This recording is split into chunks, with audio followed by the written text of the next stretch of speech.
हाँ तो दोस्त, आज हम लोग पढ़ेंगे चैप्टर वर्क। वर्क क्या होता है, उसका कितना प्रकार है, उसके बाद हम लोग वर्क का यूनिट क्या होता है, वो सारा कुछ जानेंगे आज के वीडियोज में। तो आप लोग बने रहिएगा वीडियोज में अंत तक। चलिए शुरू करते हैं video.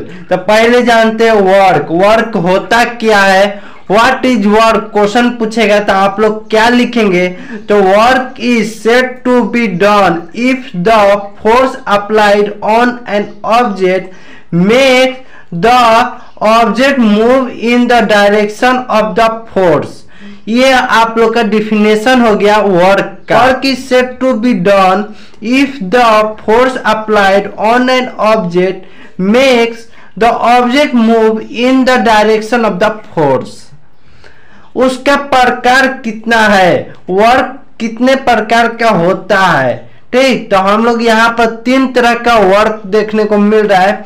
Mental work, physical work और मैकेनिकल वर्क। तीन तरह के वर्क होते हैं।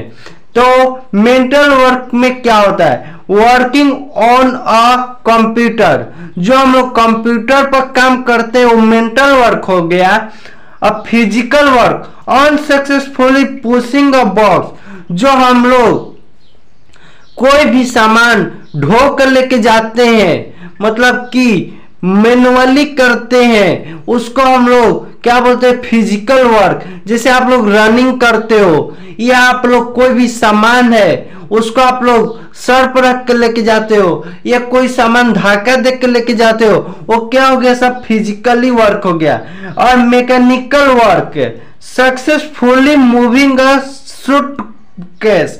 जो आप लोग मैकेनिकल, जैसे कि आप लोग कोई भी सामान जैसे ले जाते हो, जैसे यहाँ पर सूटकेस का दिया है, आप लोग सूटकेस को कैसे ले जाते हो, तो सूटकेस को आप लोग खींच कर लेके जाते हो ना, तो वो क्या हुआ, मैकेनिकल से काम कर रहा है। जैसे कि ट्रैक्टर कैसे काम करता है, मैकेनिकल से काम करता है। तो आप लोग जो भी सामान मैकेनिकल से काम करता हो और मैकेनिकल वर्क हो गया। अब आइए जानते हो वर्क डन का फॉर्मूला क्या होता है। तो work done equal to force applied into distance cover. हम लोग को जितना मतलब कि फोर्स अप्लाइड गुना डिस्टेंस कवर किए, वो क्या हो गया, हम लोग का वर्क डन हो गया। जिसको हम लोग शॉर्ट फॉर्म में क्या लिखते हैं, W equal to F into S. क्या लिखते हैं, W equal to F into S, ऐसे लिखते हैं। उसके बाद हम लोग क्या पढ़ेंगे, unit of work. Unit of work क्या होता है, तो the SI unit of force is newton and that the distance is metre. जो हम लोग का फोर्स का जो यूनिट होता है वो न्यूटन होता है और जो डिस्टेंस का यूनिट होता है वो मीटर होता है। तो हम लोग बोल सकते हैं कि यूनिट ऑफ वर्क को unit of force into unit of distance. तो यूनिट ऑफ वर्क क्या हो गया, न्यूटन इंटू मीटर। क्या हो गया, न्यूटन इंटू मीटर, और इसको इंटू कर देंगे तो न्यूटन मीटर हो गया, न्यूटन मीटर हो गया। तो इसको हम लोग बोल सकते हैं कि वर्क का क्या हो गया, एसआई यूनिट। तो the SI unit of work is newton metre बोल सकते हैं। And is also known as the joule, यानी कि आप लोग न्यूटन मीटर को जूल भी बोल सकते हैं। ठीक, तो 1 न्यूटन मीटर बराबर 1 जूल भी होता है। कितना होता है, 1 न्यूटन मीटर बराबर 1 जूल भी होता है। तो हम लोग एक न्यूमेरिकल क्वेश्चन आ गया कि a man push his car with a force of 1000 Newton. The car move in the direction of the force applied by a distance of 50 meter. Find the work done by the man.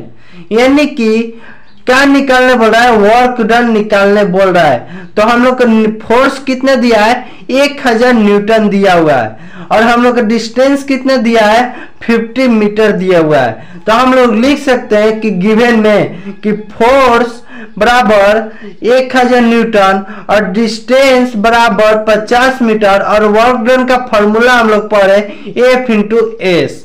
पढ़े ना, तो F into S करेंगे तो 1000 into 50 कर देंगे तो 50,000 Newton metre.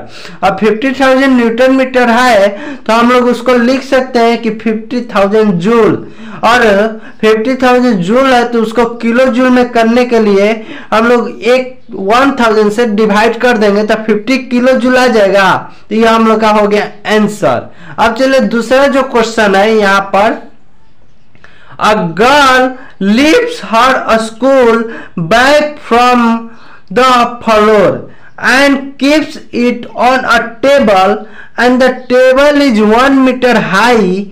If the weight of the school bag is 15 Newton, find the work done by the girl is lifting it। मतलब कि जो गर्ल लिफ्ट कितना हर स्कूल बैग, मतलब स्कूल बैग के उसका जो वजन है वो है कितना 15 न्यूटन, और उसको ले कितना हाइट पर रखना है 1 मीटर हाइट पर रखना है। तो इसका जो हम लोग फोर्स कितना दिया है तो 15 न्यूटन दिया हुआ है। फोर्स कितना दिया है गिवन में हम लोग लिख रहे हैं, फोर्स कितना है 15 न्यूटन और डिस्टेंस कितना है तो 1 मीटर लिखा हुआ है। उसके बाद हम लोग वर्क डन का फॉर्मूला लगाएंगे तो F इंटू एस होता है वर्क डन का फॉर्मूला, तो 15 इंटू 1 करेंगे तो 15 न्यूटन मीटर हो गया।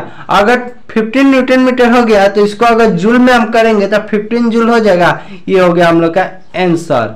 तो आप लोग को यह वीडियो कैसा लगा कमेंट करके जरूर बताइएगा। अगर वीडियो अच्छा लगा है तो लाइक करके सब्सक्राइब जरूर कीजिएगा। चलिए मिलते हैं अगले वीडियो में, तब तक जय हिंद जय भारत।